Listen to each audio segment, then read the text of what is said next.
Un chaleureux bonjour, comme dit Asset, pour le retour dans cette séance aujourd'hui de guidage. Nous continuons le chapitre 6, page 123. C'est une nouvelle session qui commence du côté de Jen et Robert. La session 528, mercredi 15 mai 1970. Il commence à 21h03. Maintenant, bonsoir. 7. Robert répond bonsoir 7. Sourire de 7 qui dit c'est l'heure de l'écrivain et nous allons reprendre la dictée.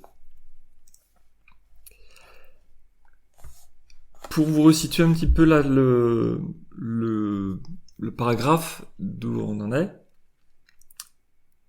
eh bien 7 redisait dans les derniers paragraphes dont on a parlé juste dans la séance précédente que ce sont les idées, les émotions qui vont construire la réalité. Donc, pour moi, je vous le redis, c'est vraiment la loi d'attraction, expliquée à sa manière par Seth. Donc, comment construire sa vie, comment magnétiser tout ce qu'on veut dans sa vie, comment est-ce qu'on crée finalement sa réalité. Voilà, les pensées et les sentiments forment la réalité physique. Et donc, tant que vous ne comprenez pas ça, vous vous sentez impuissant devant ce qui vous arrive. Et Seth nous disait, dans des chapitres prochains, j'espère fournir certaines données pratiques qui vous permettront de modifier concrètement la structure de votre vie quotidienne et sa nature même. Donc voilà, une aide qui va nous proposer petit à petit dans les prochains chapitres. Là, on se rapproche petit à petit des 2/3, 3/4 du premier tome. Donc voilà, au bout de un peu plus de 2 ans. Les informations arrivent, ça se structure petit à petit. Et on va arriver, bien sûr, toujours à d'autres exercices et à toujours une découverte de votre part. On reprend donc dans ce nouveau paragraphe dans lequel Seth nous dit que l'âme perçoit toute expérience directement. C'est aussi ce qu'il avait rappelé avant. Ça passe par le moi interne. J'avais fait un petit schéma à ce sujet. Et donc c'est l'âme qui est connectée directement à l'expérience. Donc l'âme, elle est connectée directement à l'expérience que l'on vit de l'intérieur. Il continue. La plupart des expériences dont vous avez conscience arrivent dans un emballage physique. Vous prenez l'emballage pour l'expérience elle-même et vous ne pensez pas regarder à l'intérieur du paquet. Donc une petite image, effectivement, qui reprend aussi l'image que j'avais donnée de la matrice la dernière fois, c'est-à-dire qu'il y a l'information, l'expérience en tant que telle, que l'âme donc perçoit directement, c'est ce que vient de nous dire Seth. Donc le moi interne, puisque le moi interne fait le lien avec notre âme. Donc à l'intérieur de nous, quelque chose est en contact directement avec l'expérience, le fondement, l'énergie, l'émotion qui est à l'origine de l'expérience. Et nous, on en reste au paquet cadeau. On en reste à l'emballage. Donc on a une expérience qui nous arrive dans un paquet cadeau et on ne pense pas à tirer la ficelle, à ouvrir le paquet, à regarder quelle est la nature de l'expérience exacte. Nous en restons à quelque chose de superficiel. C'est ça le camouflage physique dont parle Seth. C'est ça, finalement, ce à quoi on s'arrête dans notre vie quotidienne. L'extérieur d'une expérience. Le monde que vous connaissez est l'une des infinies matérialisations possibles de la conscience. Et il est valide en tant que tel. Le paquet cadeau, il peut changer en fonction des différents univers dans lesquels la même intention arrive. Mais le cadeau lui-même, l'intérieur du paquet, ne change pas. Lui, il est invariable. Il est dans c'est pour ça que je parle de nature même, l'énergie profonde. Il est dans son existence fondamentale. Donc gardez ça en tête. Quand le paquet nous arrive, on reste à l'extérieur, et ce paquet-là, dites vous-même que chacun, chacune, se fait un paquet cadeau différent. Et donc, il nous rappelait effectivement que ce que nous pensons connaître, ce que nous voyons de la réalité autour de nous, n'est qu'une des infinies matérialisations possibles que prend la conscience étant la base. Mais, c'est important, il confirme malgré tout l'importance, l'intérêt de notre expérimentation physique. Ça, il l'a déjà dit plusieurs fois. Il dit là que ce monde-là est valide en tant que tel. C'est une des variantes possibles, mais il est valide. C'est pas parce que notre paquet cadeau a cette forme-là que ce n'est pas un paquet cadeau malgré tout. Mais, poursuit-il dans le paragraphe suivant, l'âme n'est pas obligée de suivre les lois et les principes qui font partie de la réalité physique. Elle ne dépend pas de la perception physique. Puisque notre âme est connectée directement à l'origine de l'expérience, qui n'est pas physique, elle n'est pas obligée elle-même de se connecter et donc de suivre les lois strictes de la réalité physique. Les lois de la réalité physique, j'en avais déjà parlé. Je ne sais plus dans quel chapitre, ça doit être un peu dans les premiers chapitres, puisqu'il présentait notre environnement, donc son environnement et notre environnement. Et dans ce chapitre-là, il expliquait effectivement qu'il y avait des lois que nous étions fixées de manière collégiale, tous ensemble, commune, collective, des lois qui fixaient les grandes règles du fonctionnement de notre réalité physique. Ce qu'on va appeler les croyances collectives, même les croyances racines. Les croyances racines, c'est vraiment quelque chose qui est installé de manière profonde dans notre réalité. Là, il dit que l'âme, elle n'est pas obligée de suivre ces lois-là. Elle est à côté, elle a son propre fonctionnement, puisque, encore une fois, elle n'est pas dans notre réalité physique. Il continue donc en disant « L'âme perçoit des actes et des événements qui sont mentaux et qui reposent en quelque sorte sous les événements physiques que vous connaissez. » Là, le terme de mental, les événements mentaux, je dirais qu'il y a plusieurs façons peut-être de le comprendre. Le mental, si on le rattache au cerveau, d'après mon explication aujourd'hui, je le mettrais plutôt dans la réalité physique, puisque le cerveau est notre interface, on va dire, avec le monde physique.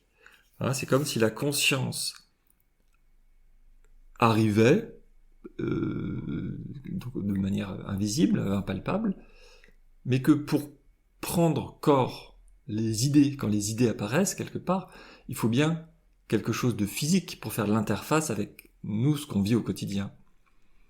Et j'ai l'impression que c'est justement dans le cerveau. C'est-à-dire le cerveau, pour moi, n'est pas à l'origine des idées. Ça, c'est en tout cas très clairement ce que Seth dit. Nous n'avons pas un cerveau qui nous fait réfléchir, mais ce cerveau est plutôt comme, je dirais, une sorte d'antenne qui va capter les idées de la conscience, qui eux sont invisibles, impalpables, en dehors du monde physique. C'est comme si on connectait notre cerveau comme un poste de radio, on le connecte, on le met sur certaines fréquences, et tout d'un coup les idées nous arrivent. Et d'ailleurs, le mot de réfléchir, moi c'est ça moi je le trouve intéressant. Réfléchir, quand on parle d'une lumière, réfléchir c'est qu'on n'est pas à l'origine de la lumière. La lune réfléchit la lumière du soleil. Donc c'est pas elle qui est à l'origine de la lumière. Quand on dit « j'ai une idée », en fait c'est quelque chose tout d'un coup qui nous vient parce que quelque chose à l'intérieur de nous, enfin je dis à l'intérieur de nous mais vous voyez que ça peut bien sûr nous dépasser. Donc en tout cas quelque chose nous traverse, qui nous éclaire, et c'est cette lumière qui est réfléchie qui devient physique et qui apparaît et qui peut se transformer en idée et puis on va le concrétiser. Mais j'ai vraiment l'impression expliqué comme ça, avec ce mot de réfléchir, que oui, le cerveau n'est pas à l'origine de nos idées, et ça va tout à fait dans le sens, en tout cas, de la proposition de Seth. Donc, le mot de mental, j'ai l'impression là qu'il l'utilise plutôt dans le sens de, oui, de conscience, d'ailleurs, de ce qui est au-delà du cerveau, enfin, les idées. Parce que du coup, il disait, l'âme perçoit des actes et des événements qui sont mentaux. Donc, dans ce sens-là, c'est avant qu'ils deviennent physiques, avant qu'ils prennent la forme d'idées. En tout cas, voilà, c'est le... Moi, la manière dont je comprends la phrase aujourd'hui, puisque de toute façon, il venait de dire que l'âme n'était pas dans la réalité physique, elle n'est pas obligée de suivre les lois et les principes qui font partie de la réalité physique. C'est bien donc il y a un décalage entre ce qui est...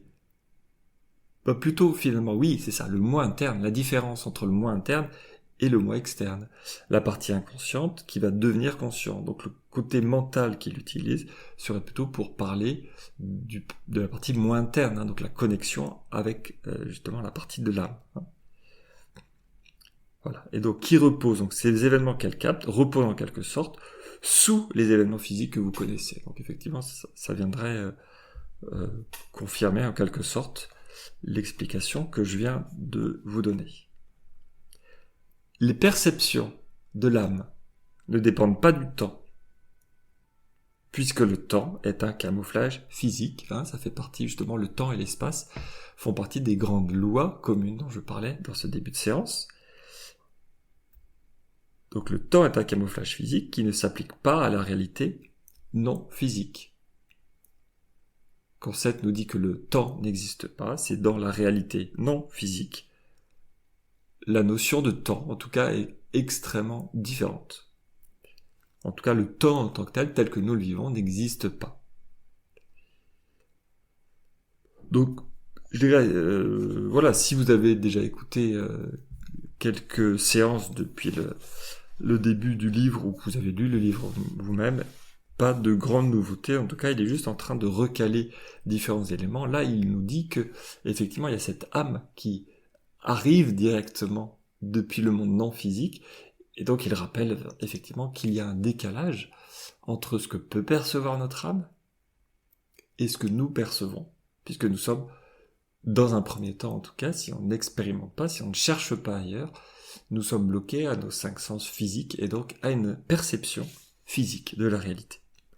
Ça rejoint ce qu'il nous disait aussi, la séance dernière j'en avais parlé, puisqu'il parle de la définition de l'âme dans ce chapitre, et tout d'un coup il avait amené toute une partie sur les perceptions, en nous disant mais on ne peut pas séparer finalement une réflexion sur l'âme, la nature de l'âme, et une réflexion sur ce qu'est la perception.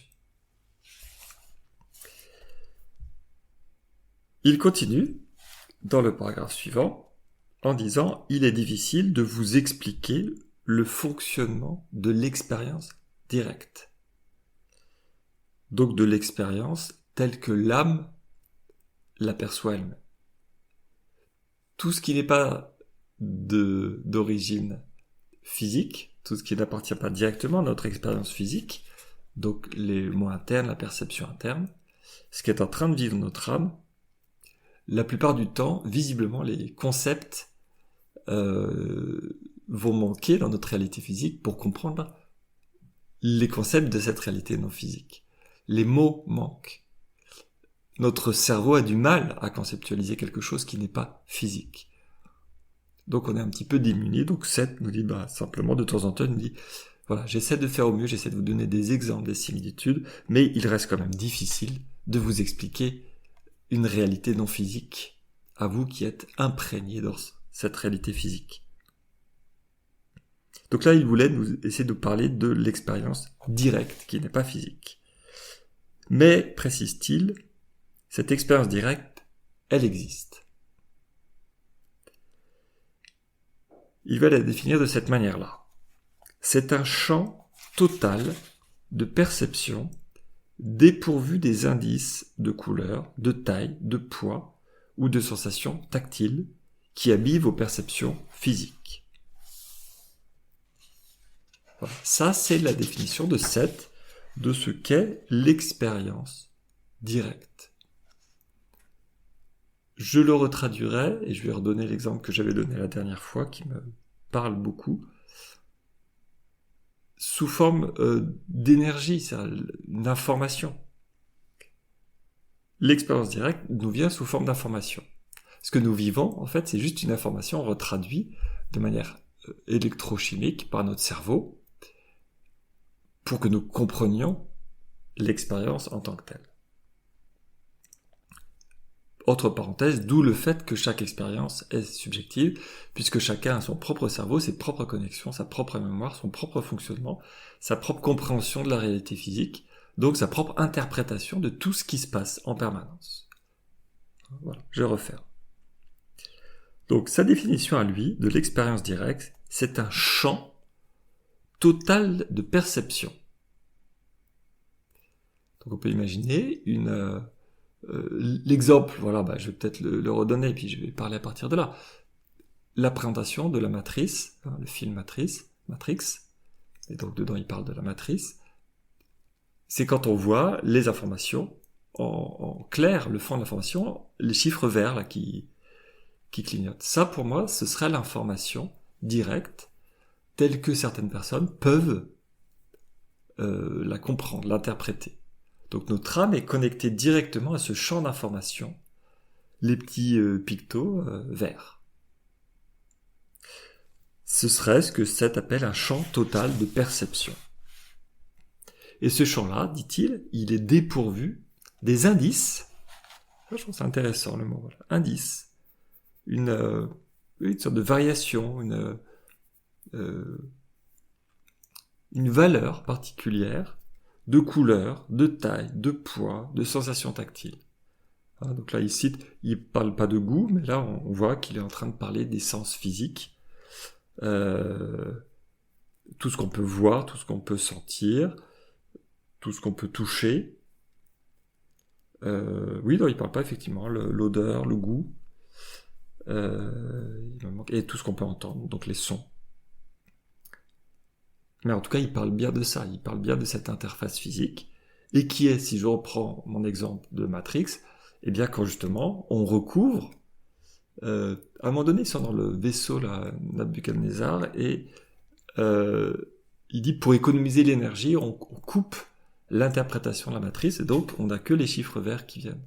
Donc il y a un travail à faire pour coller ce que Seth va appeler le camouflage physique, donc qui serait donc ces indices de couleur, de taille, de poids, de sensation tactile, etc. Tout ce que nos cinq sens perçoivent finalement de cette réalité. Et donc je reviens à l'exemple que Seth a donné dans ce début de séance, c'est l'extérieur du paquet cadeau. Mais on ne pense pas à regarder à l'intérieur. Voilà, donc, toutes les sensations tactiles qui habillent vos perceptions physiques. On emploie des mots pour décrire une expérience, continue Seth. Mais ces mots ne sont évidemment pas l'expérience qu'ils tentent de décrire. Là, il revient sur une notion qui est très importante, c'est de séparer le symbole de l'information de base. Le symbole, c'est le mot qui est utilisé pour parler de quelque chose. Je parle d'une table. Là, voilà. J'ai une table sur laquelle j'ai posé mon livre. Cette table-là, je peux dire le mot table. Et si je vous dis le mot table, d'ailleurs là, vous ne la voyez pas à l'écran, vous allez imaginer une version de table, ou peut-être plusieurs. Est-ce qu'elle est en bois? Est-ce qu'elle est dans un autre matériau? Est-ce qu'elle est pleine? Est-ce qu'elle sonne creux? Est-ce qu'elle a 4 pieds? Est-ce qu'elle en a 6 ou plus? Est-ce qu'elle est modulable ou fixe? Est-ce qu'elle est déjà petite ou grande? Quelle couleur elle a? Etc. etc. Quelle hauteur, quelle taille, quelle forme, quel toucher? Le mot table est le symbole pour désigner une table, et même pour désigner toutes les tables. Toutes les tables possibles qui existent s'appellent sous le même symbole table. Et Ça, on en avait parlé, ça doit être le début du chapitre, peut-être 5. 4 ou 5, je sais plus. Oui, le chapitre 5, c'est ça. Où il faisait justement le lien entre les pensées et la création physique. Et il nous amenait à bien comprendre ce principe-là, la différence entre un mot qui est utilisé et l'objet qu'il désigne. Un autre exemple peut-être pour expliquer cela, bon, il se trouve que je parle plusieurs langues, et c'est vrai que c'est intéressant de voir les différents mots qui sont utilisés dans des langues différentes, mais ça désigne bien la même chose. C'est-à-dire que culturellement, les mots utilisés vont être différents d'une langue à l'autre, mais on parle bien de la même information de base. Donc ça vous donne aussi une autre manière d'appréhender cette notion-là, le décalage entre les mots qui ne sont pas l'expérience qu'ils tentent de décrire. Et c'est ça dont on est en train de parler 7. On emploie des mots pour décrire une expérience, mais vous voyez bien que les mots ne sont pas l'expérience. Donc il y a toujours en permanence un décalage. Et c'est pour ça qu'il est très difficile de se faire comprendre. Il est difficile nous-mêmes de se comprendre, mais encore plus dur après d'essayer d'exprimer ce que nous on a vécu avec des mots, sachant que le même symbole, le même mot va être utilisé de manière différente par l'autre personne. Exemple de table, si je vous dis « Ah bah oui, moi j'ai une super table chez moi », mais on va pas se comprendre parce que vous ne savez pas de quelle table je parle. Vous allez la comprendre avec votre table à vous. Et peut-être que votre table, vous la trouvez pas super. Et donc dès le début, moi je vais dire « Elle est géniale ma table », et dès le début vous allez dire bah « Non, moi ma table, ma vision de la table en tout cas, elle est pas super ». Donc il y a un décalage. Et c'est ce décalage-là qui amène des soucis de communication. Bon, après voilà, je développe pas, mais dans le quotidien, en fait, on est en permanence confronté à ça. C'est-à-dire chacun amène sa propre subjectivité dans la communication. Et donc il est quand même important de garder en tête de temps en temps que l'autre apporte sa subjectivité, apporte sa vision d'un objet, et que du coup, c'est pas lui qui parle mal, c'est moi qui projette sur ce qu'il est en train de dire ma vision de la réalité. C'est ça le petit décalage. Là, je vous donne un peu des exemples un peu différents, mais on parle tout le temps de cette même notion que Seth est en train d'évoquer. L'expérience est différente des mots dont on se sert pour en parler. Donc il faut déjà qu'on définisse bien les mots, qu'on vérifie en tout cas qu'on s'entende un peu mieux, qu'on essaie de se rapprocher d'une définition commune des mots, pour pouvoir petit à petit parler de l'expérience commune qui est en dessous, l'intérieur du paquet cadeau. Si on en reste à l'extérieur, on ne se comprend pas. Il poursuit, c'est le même paragraphe, en disant « Votre expérience physique, subjective », et ben voilà, lui aussi il parle de subjectif, est si étroitement liée au langage qu'il vous est presque impossible de concevoir une expérience qui ne soit pas orientée par la pensée verbale. Notre expérience subjective est liée à la manière dont on va pouvoir soi-même se l'exprimer. C'est en tout cas moi ce que je comprends de cette phrase. C'est-à-dire qu'il y a besoin de passer par un langage. Il y a le mental tout de suite qui se met en route. Je vis quelque chose, le premier réflexe en général, c'est de commenter. On met tout de suite un qualificatif. Il se passe ça. Ah, c'est bien, c'est nul. Ah, c'est trop chouette. Ah, grave bien. Voilà, c'est toujours un premier filtre. Le cerveau a tendance à analyser, à juger, à mettre un critère sur toute expérience qui arrive. Donc c'est ça ça nous consomme quand même beaucoup d'énergie. Le cerveau, son premier réflexe, ou nous, alors du coup, notre premier réflexe, est de juger, de comparer par rapport à ce qu'on connaît. C'est bien, c'est mal, c'est beau, c'est chouette, c'est cool, je veux pas, j'aime pas. Mais ça vient en général se placer sous forme de mots. On intègre, on formalise, ce que l'on ressent sous forme de mots qui vont apparaître dans notre mental, ou de phrases, ou même on peut le dire à voix haute. Voilà. On juge, on critique, on commente.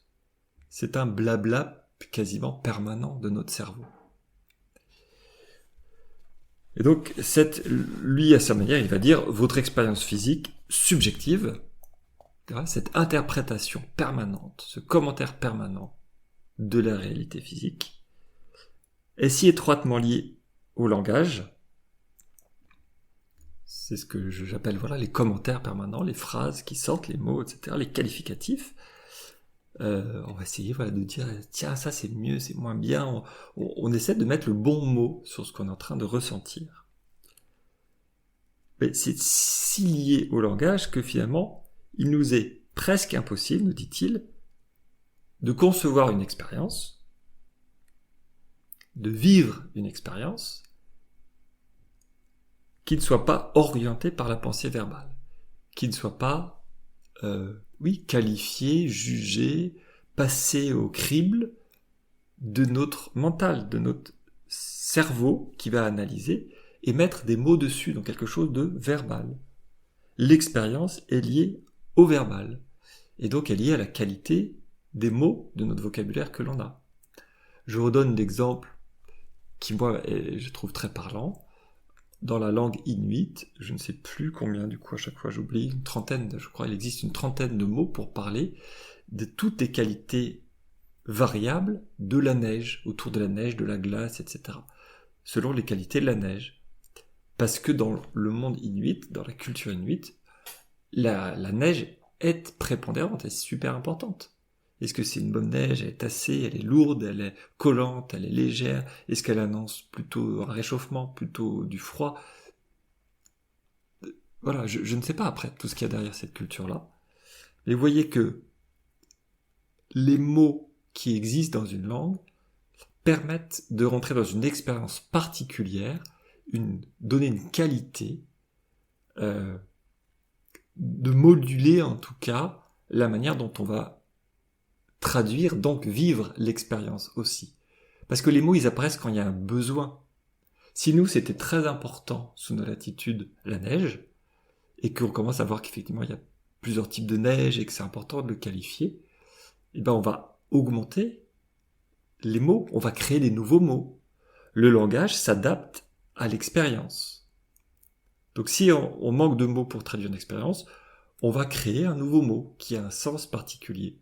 C'est comme ça que la langue française, par exemple, toutes les langues évoluent, mais la langue française, elle évolue petit à petit. Il y a des nouveaux mots qui sont créés de temps en temps, face à des nouveaux objets, des découvertes, bien sûr, mais aussi à des nouvelles expériences, à des nouveaux vécus, à des nouvelles manières de percevoir, de ressentir la réalité physique. Donc la langue s'adapte en permanence à l'expérience, et c'est extrêmement lié. Mais inversement, du coup, l'expérience dépend des mots que nous, on a en stock dans notre cerveau pour parler de l'expérience. Donc je relis un petit paragraphe, 2 phrases, Seth nous parle, il disait « On emploie des mots pour décrire une expérience, mais ces mots ne sont évidemment pas l'expérience qu'ils tentent de décrire. Votre expérience subjective, est si étroitement liée au langage qu'il vous est presque impossible de concevoir une expérience qui ne soit pas orientée par la pensée verbale. » Autrement dit, puisqu'il était en train avant de parler de l'expérience qui serait plus objective et plus interne de l'âme, il y a quand même malgré tout au fond de nous une partie qui va capter une expérience extrêmement riche, extrêmement variée, qui n'est pas teintée par tous ces qualificatifs physiques, mais malgré tout nous retraduisons mentalement, en tout cas par le cerveau, donc intellectuellement, c'est là où le mot mental peut porter à confusion, donc je vais dire effectivement, si on en prend conscience, c'est que c'est venu dans le monde physique, dans notre cerveau, nous l'interprétons et nous posons des mots dessus. Or, continue Seth, chaque événement dont vous avez conscience est déjà une traduction d'un événement interne, mental ou psychique. Donc effectivement, il utilise lui le mot mental, pas comme cerveau, donc physique, mais comme plutôt idée, j'ai l'impression, hein, qui serait quelque chose derrière. Donc non physique. Ok. Or, chaque événement dont vous avez conscience, et c'est là le lien, hein, c'est ce que je disais à l'instant. Prendre conscience, c'est que ça, pour moi, ça apparaît dans le cerveau, pour le coup, on en prend conscience, donc ça devient physique. Pas dans le sens où ça se visualise, mais physique dans le sens où, comme on en a pris conscience, on peut justement ensuite le verbaliser. Les mots sont physiques. Donc, prendre conscience de quelque chose, c'est être en capacité, c'est une définition, ça pourrait, en tout cas, voilà, une définition, c'est avoir la capacité de mettre des mots sur l'expérience, sur ce qu'on est en train de vivre. Prendre conscience. Passer de l'inconscient à la conscience. Passer de quelque chose qui est lié à l'âme, au moi interne, à quelque chose de conscient. C'est ce qu'il est en train de redire. Hein. Chaque événement dont vous avez conscience, c'est déjà une traduction de quelque chose qui est un événement interne, mental ou psychique, qui est perçu directement par l'esprit, mais qui est traduit en termes de sens physique par la partie du moi orientée sur le monde physique, donc qui serait le moi externe ou l'ego. Donc c'est vraiment cette transition qu'il est important de comprendre. Pourquoi nous vivons chacun notre monde à notre manière, alors que nous avons à l'intérieur tous la même information de base qui arrive, c'est parce que nous traduisons avec nos outils à nous, physiques, donc notamment notre mental, et qu'il y a donc cette traduction. Je trouve que le mot il est intéressant, c'est une traduction. Une traduction n'est jamais une égalité. Traduire une langue dans une autre, on altère le sens profond.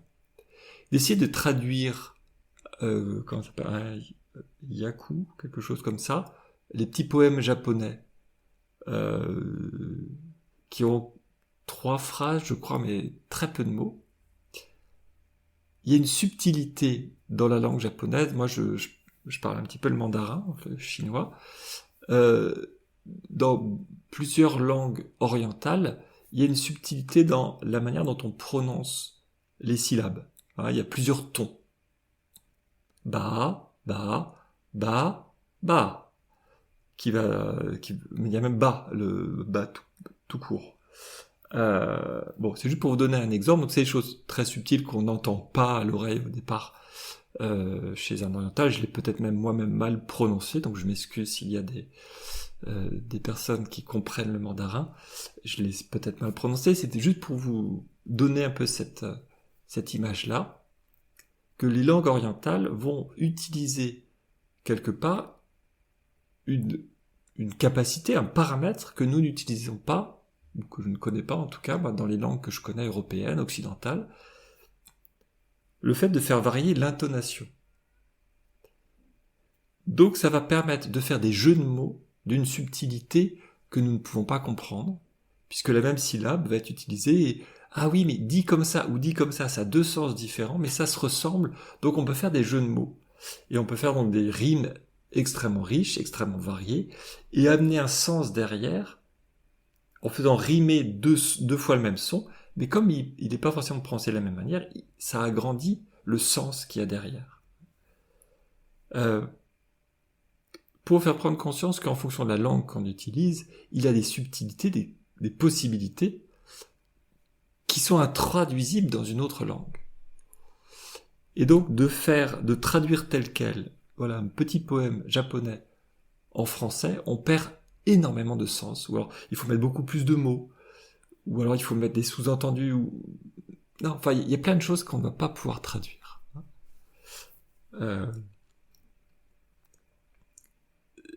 C'est donc cette notion-là de se dire traduire quelque chose. En général, on dégrade le sens, on le change, on l'altère, on modifie quelque chose. Donc l'information de base qui est donnée, qui vient de notre âme, pour revenir à ce que dit Seth, l'événement non physique que notre âme perçoit directement est forcément altéré, mais chacun va l'altérer à sa manière, avec ses connaissances, sa culture, etc. Je ne répète pas. Donc, va créer un sens subjectif, une réalité subjective de l'événement. Et donc vivre un événement subjectif, le sien. Vraiment, pour redire une nouvelle fois, chacun perçoit l'univers à sa manière, vit les événements, même des événements collectifs, chacun les vit de manière absolument unique. On peut essayer d'en parler, on peut essayer d'en partager, on peut essayer tout ce qu'on veut, mais le ressenti lui-même est absolument unique chez chacun, chacune d'entre nous.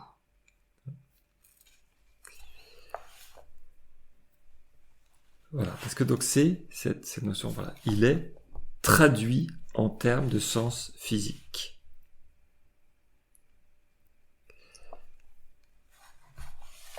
Seth va continuer dans le paragraphe suivant en disant « Il va sans dire que l'âme n'a pas besoin d'un corps physique pour percevoir. C'est une évidence. L'âme, au départ, étant une conscience pure, existant sans le corps physique n'est qu'un ajout d'une de nos expériences. L'âme va se créer un corps physique pour venir vivre une expérience physique. Elle n'a donc pas besoin de corps physique. C'est QFD, comme on dirait, ce qu'il fallait démontrer. Elle n'a pas besoin de corps physique pour percevoir, puisqu'elle n'a pas besoin de corps physique tout court. Donc il va sans dire que, du coup, la perception ne dépend pas des sens physiques. Puisque on n'a pas besoin d'un corps physique pour percevoir, eh bien l'âme qui n'a pas besoin de corps physique perçoit donc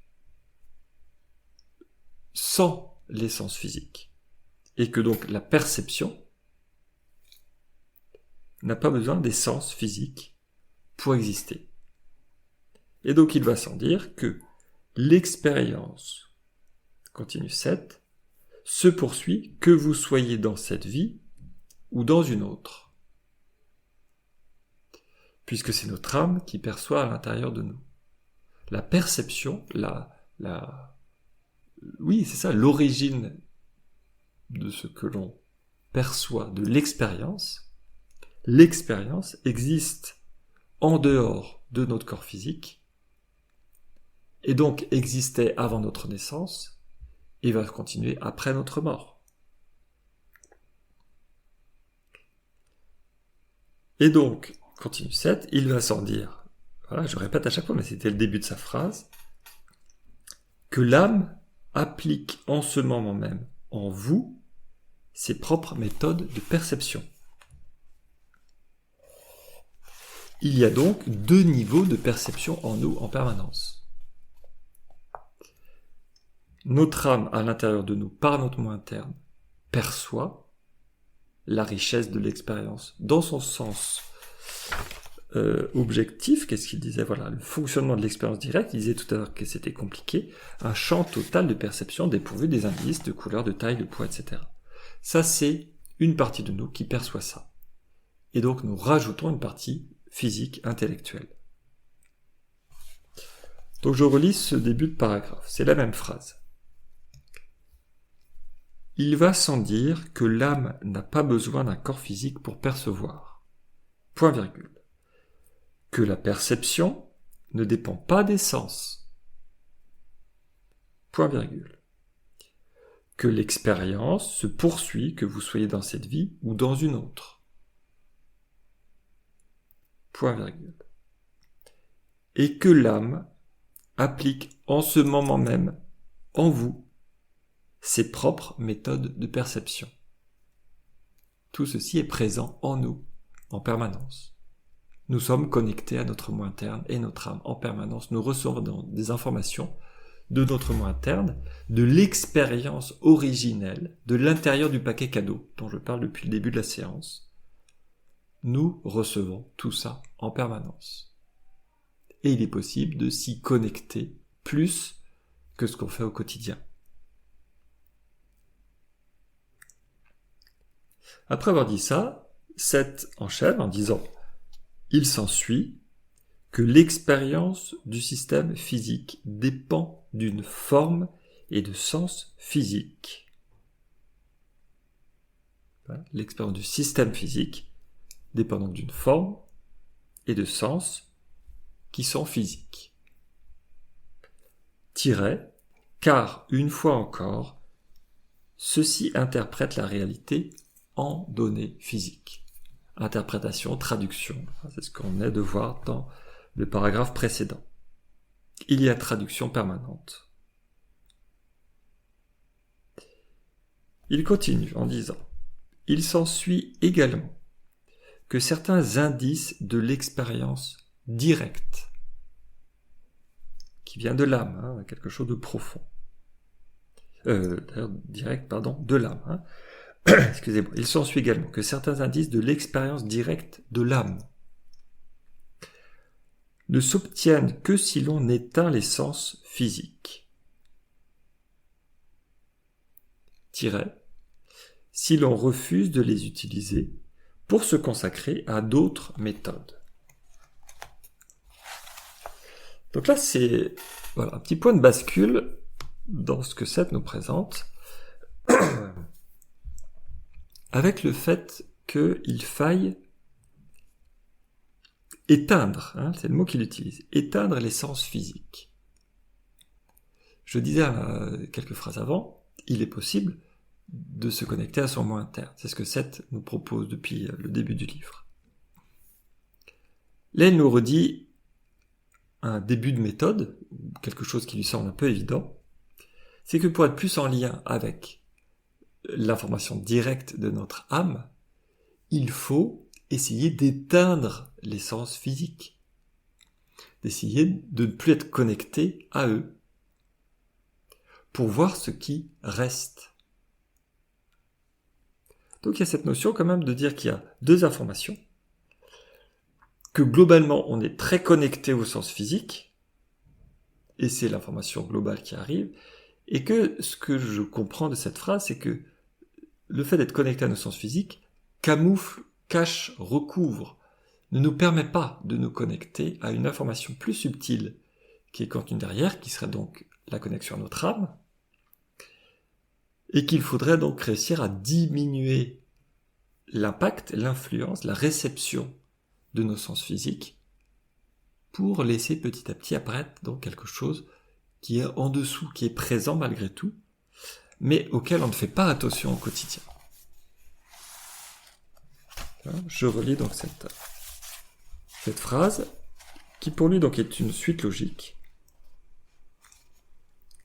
Puisqu'il y a interprétation des sens physiques en permanence, il s'ensuit, dit-il, également que certains indices, il n'est pas toute l'expérience directe, qu'on peut percevoir certains indices de l'expérience directe de l'âme, ne s'obtiennent que si l'on éteint les sens physiques. Sinon, ceci, quelque part, le niveau d'intensité est trop important et cache, ne nous permet pas d'atteindre ces indices qui sont présents. Si l'on refuse de les utiliser pour se consacrer à d'autres méthodes. Donc, il faut volontairement refuser d'utiliser les sens physiques. C'est la méthode que nous propose Seth, en tout cas dans cette phrase. On ne peut percevoir certains indices de l'expérience directe que si l'on refuse d'utiliser nos sens physiques, de les éteindre, pour se consacrer à d'autres méthodes. Et c'est là toute l'idée des exercices que Seth nous propose. Là, je suis en train de lire La nature de la psyché, donc c'est un autre livre de Seth, extrêmement intéressant. Il focalise beaucoup sur justement comment fonctionne notre psyché, donc sur l'importance des rêves, etc. Il donne pas mal d'exercices, et la plupart de ces exercices, c'est avant tout, je comprends mieux maintenant quand il parlait des jeux auxquels ils jouaient dans leur environnement. C'est-à-dire la mobilité de l'âme, de l'esprit. La plupart des exercices que Seth propose, c'est de travailler cette mobilité de l'esprit. De se dire que ce qu'on perçoit tout autour de nous, c'est qu'un camouflage, c'est une illusion. Ce n'est pas la réalité complète. Et donc d'essayer de s'autoriser à accepter que les limites bougent. D'accepter de rêver éveillé. D'accepter une certaine candeur, de s'autoriser à laisser la réalité se modifier. Je vous donne un exemple. Lorsque je me promène maintenant dehors, j'essaie à chaque pas de faire changer les saisons, ou d'imaginer en tout cas que le temps passe en accéléré. Je m'appuie là-dessus d'un vieux film que j'ai dû voir étant enfant, qui doit dater des années, les premiers effets spéciaux, la machine à remonter le temps, je sais pas le titre exact de ce film, mais c'était un voyage dans le temps en tout cas. Et il y avait effectivement cette les montagnes qui se détruisent, les dinosaures qui apparaissent, la végétation qui évolue. Ils arrivaient à faire assez bien, pour l'époque en tout cas, ces changements comme ça très rapides, le temps qui passe en accéléré. Alors c'est vrai qu'on retrouve ça dans, plus récemment, Lucie. Vers la fin, Lucie, elle utilise le geste qu'on fait maintenant avec les tablettes ou les téléphones. Hop, elle balaye et hop, le temps accélère. Voilà, c'est cette même image finalement, effectivement. Je sais pas pourquoi, moi, il m'a apparu une image d'un film ancien, mais c'est ça. C'est-à-dire que je suis en train de marcher et j'imagine que je peux, dans un sens ou dans l'autre, faire évoluer et de voir que tout s'accélère. J'ai beau être en été, par exemple, je vois les feuilles qui commencent à devenir jaunes, qui commencent à tomber, le froid qui arrive, il n'y a plus de fleurs, d'essayer de sentir le froid, même s'il fait 35 ou 40 degrés. D'imaginer la neige qui apparaît, sentir mes pas dans la neige, d'imaginer les arbres où d'un coup il n'y a plus de feuilles, je vois le ciel qui est un peu gris, il fait froid, le brouillard, et puis après le printemps qui revient, et les bourgeons qui renaissent, et les arbres qui grandissent, et j'imagine, je fais passer très vite les années, j'imagine les arbres de plus en plus grands, le froid de l'hiver qui revient, le printemps, l'été, l'automne, etc. Les saisons qui passent très vite. C'est ce genre d'expérience que Seth nous propose, de plein de manières différentes. Il propose plein d'exercices différents, d'accueillir les possibilités, quelque part, de remplacer le camouflage qu'on a au quotidien, de le remplacer par une autre expérience qui vient de nous, et on accepte que l'expérience ne corresponde pas à nos sens physiques. On fait varier pour accueillir, quelque part, une expérience qui viendrait de plus profond de nous. Même si au départ c'est mental, c'est voulu, c'est vraiment intellectuel, mais on essaie de retrouver des sensations, donc on essaie de se mentir à soi-même, mais c'est un jeu, on joue avec ses sens. Et là c'est le début d'une ouverture, je pense, psychologique, d'accepter que tout ce qui est autour de nous n'a pas de vraie réalité unique en tout cas. C'est pas la seule réalité. On peut jouer avec, on peut faire changer. Voilà. Ça c'est une porte d'entrée, je pense, qui me semble vraiment importante. Et j'ai l'impression que au début, veut beaucoup nous faire jouer avec ça dans les exercices qu'il propose. Et je vous invite à réexpérimenter les exercices qu'il a déjà présentés avec cette idée-là. Accueillir la possibilité que ce qu'on expérimente n'est pas la seule réalité.